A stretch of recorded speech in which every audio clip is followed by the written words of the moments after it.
It is too premature to call Tyson Fury the best heavyweight of all time, and he's definitely going to have to add to his resume. The heavyweight division is the most unpredictable and exciting division in boxing.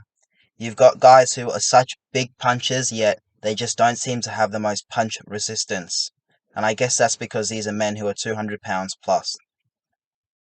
People are acting as if it's a foregone conclusion and that no one can compete with Tyson Fury and that Usyk is the only one who stands some chance, and even then Tyson Fury is just way too big for Alexander Usyk. Since when was that ever the case? It's not necessarily about the size. Tyson Fury was knocked down by who was it? Yeah, it was Steve Cunningham. Tyson Fury was knocked down by Steve Cunningham, who is considered a tiny heavyweight. I don't even think he weighs more than 215 pounds. Deontay Wilder was most effective against Tyson Fury when he weighed in what, 212 pounds? Not when he weighed in at what, 231 pounds and 238 pounds. And even then, Deontay Wilder, who people like to call a one-trick pony, which I think is a little bit harsh, was able to knock down Tyson Fury, twice in the third fight, and looked like he could win the third fight, after he knocked Fury down the second time. The pendulum switched. It looked like Deontay Wilder had the momentum in his favor, but Tyson Fury came through in the end. Also, I see people acting as this a foregone conclusion for Anthony Joshua, as if Anthony Joshua can't retain his belts, as if there's no way Anthony Joshua could beat Alexander Usyk. I'm sorry, people, did you forget that George Foreman was a heavy, heavy favorite against Muhammad Ali? That Evander Holyfield had and was given absolutely no chance of beating Mike Tyson? How many people gave Buster Douglas a hope in hell, of surviving against Mike? People just thought Mike Tyson was going to knock him out. And look what he did to Mike Tyson. The heavyweight division is so unpredictable. Styles make fights. It would be interesting to see, how Joshua's inside game would work against Tyson Fury, because the way Tyson Fury fought Deontay Wilder in the third fight, in the second fight, I don't think he would necessarily fight Anthony Joshua in that same way. He would probably try to box Anthony Joshua, but that means he'd have to come in very light, and that will probably be quite strenuous on Tyson Fury, because we know that, he left boxing and he was a little bit unhealthy, and that would have affected him. So does Tyson Fury really want to be coming in at 260-ish pounds? And if he does come in at 260-ish pounds, how does he feel? Does he feel depleted? Does he have energy? So then what? He would come in at 270 pounds and he'd be immobile virtually. He wouldn't be able to move around the ring against Joshua. Joshua will be able to close the gap, get on the inside, and unload combinations. And Joshua, especially for his size, is a very, very good inside fighter and combination punches. He throws punches and bunches and is very, very powerful. We have to give Anthony Joshua credit. He was able to engage on the inside with Andy Ruiz. Andy Ruiz, who has faster hands, shorter hands, a smaller reach, and is just an inside fighter. And Joshua was able to knock him down whilst fighting on the inside. Yes, Anthony Joshua did go on to lose that fight against Andy Ruiz. That was not the best way to fight Andy Ruiz. But, he still got the better of Ruiz, in many instances in that fight. He knocked Ruiz down, he hurt Ruiz, and he showed that Joshua has a very, very polished inside game.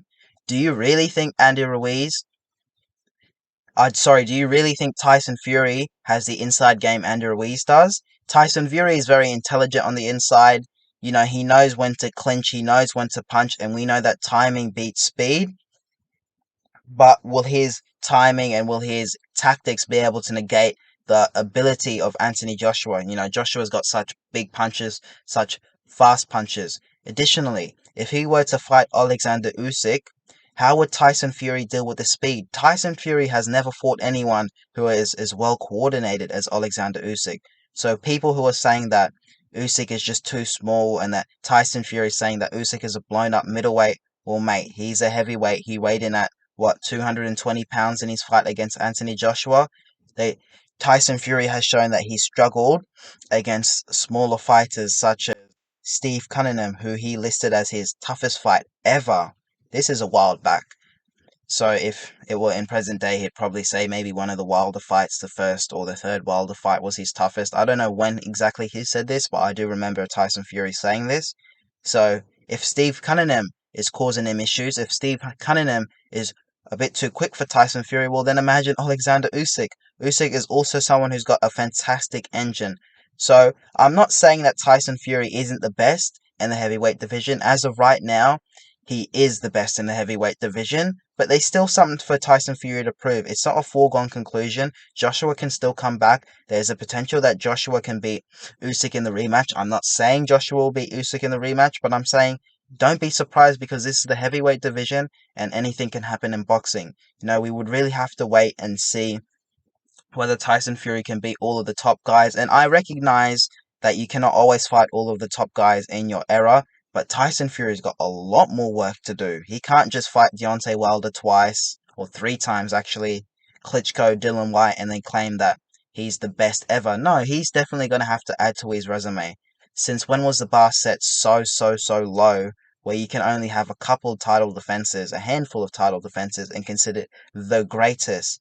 The bar must be set much higher for Tyson Fury. I do feel like he should continue boxing. He's probably going to go the Floyd Mayweather route. But as of right now, I don't think people can be calling Fury the greatest of all time. Does Tyson Fury have the potential to be the greatest of all time? Yes, he does. But that's potential. We still need to see him in the big fights. And then if he is able to beat Anthony Joshua, if he's able to beat Alexander Usyk and a couple more other top guys, at least two or three more top guys, then definitely we can start having the discussion. But as of right now, there's a lot of work for Tyson Fury to do in order to cement his, status as the greatest.